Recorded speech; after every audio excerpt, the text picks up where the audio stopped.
Welcome back. In this lecture, we will introduce some basic concepts in reinforcement learning. Here are the lesson objectives.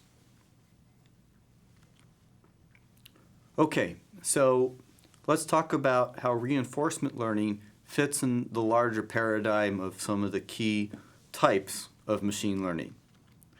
So we talked earlier about supervised. In fact, most of the things we looked at in this course were supervised, and that's using historical data to make a new prediction. And everything from regression to decision trees to neural networks can all be used to do this. And changes to prediction, they're done by retraining the model. Likewise, we also looked at unsupervised approaches. And so, these could be things as simple as saying average, looking at clustering. We talked about rule learning as well. And the changes in the output here are based on calibration of the technique. So most of that responsibility is on the user, or if it's like part of a larger ensemble, how it fits into that ensemble.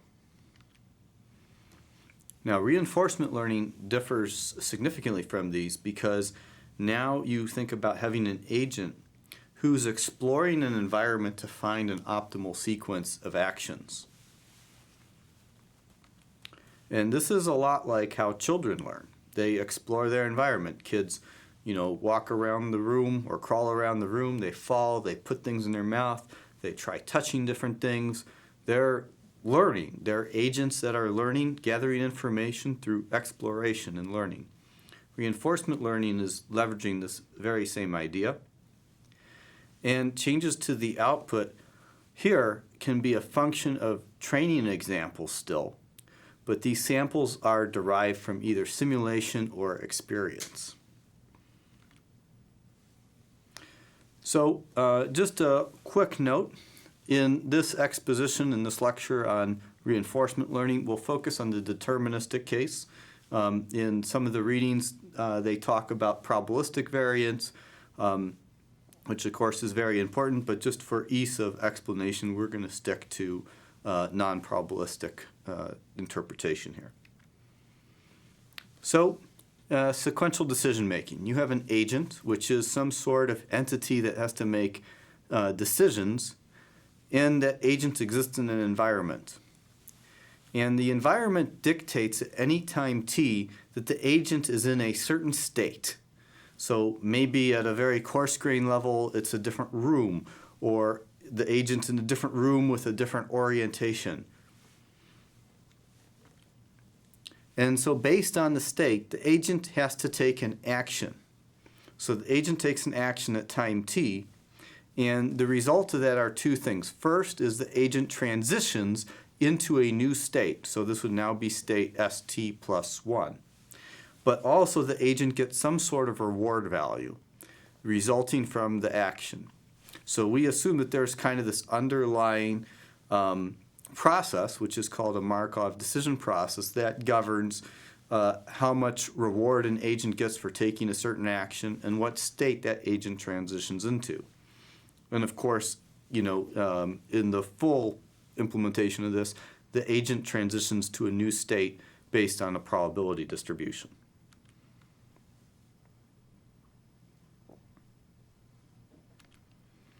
Okay, so now, since we're talking about time, the agent is going to make a sequence of actions, and the agent is going to ultimately get some kind of expected return based on that sequence of actions. So let's say at each time t, the agent is getting a new reward, and we can calculate the total reward for a finite time horizon by summing it up.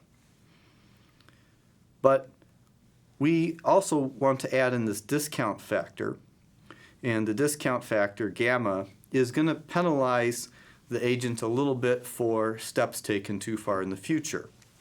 And so you can sum this up like this, and notice that that factor of gamma, we raise it to a new power for each time step.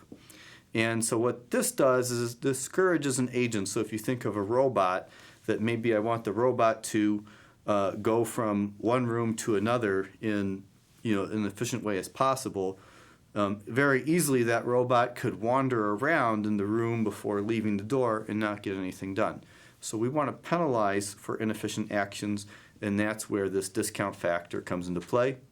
It also allows us to think about rewards with an infinite time horizon because we can take the limit of that equation as well.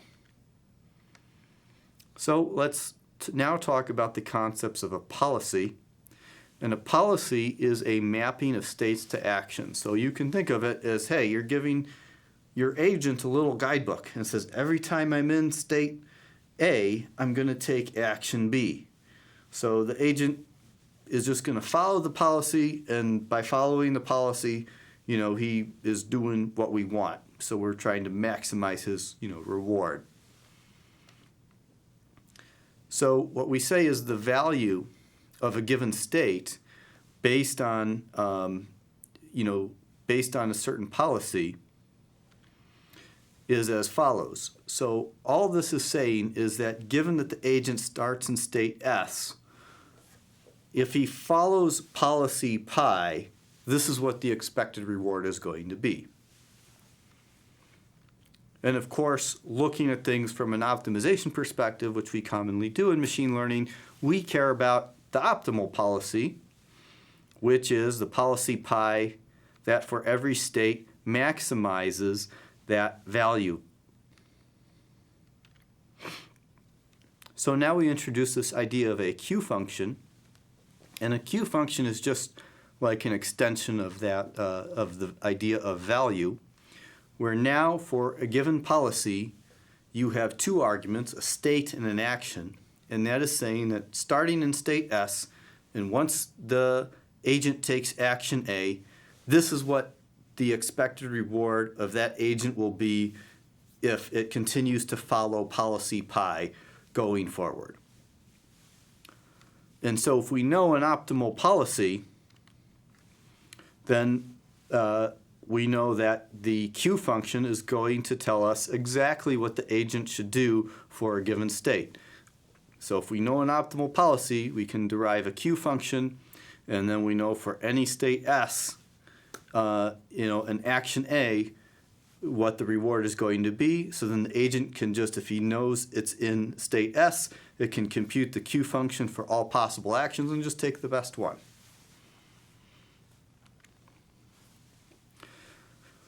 So the idea is we want to create a policy such that for each state S, the agent selects an action A that maximizes the Q function. So here's an example with tic-tac-toe. Here is, let's say this is state S1. Here is the current space of the board, and the agent is playing O's. So there's two actions. Action 1 is agent places O in the open space on the right as you look at it, which leads to the opponent filling in the last X, and the opponent wins. So there's a reward of 0, and the Q function, even with an optimal policy, remember, because this allows you to, it specifies the different actions, the Q function is going to return 0 because this is the last state of the game. Likewise, the agent takes action 2, it wins the game.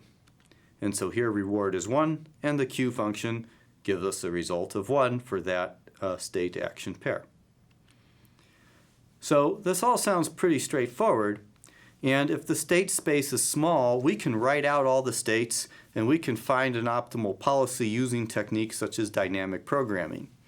Even if the state space gets moderately larger, there's nice approximation techniques for this. And that's traditionally what's been done in reinforcement learning in the past. However, most of the interesting problems, you have a very large state space. So if you think of autonomous driving, how many different states can an automobile be in, based on geographic location, orientation of the car, the weather conditions, and so forth? There is an infinite number of states. So rather than writing out the states explicitly, we can identify states by quote-unquote features and use machine learning. Now, this doesn't necessarily mean we have to write out the features. We could derive the features using a deep neural network, which is what we'll talk about in this course. So that's it for the introduction to reinforcement learning. Stay tuned for more content.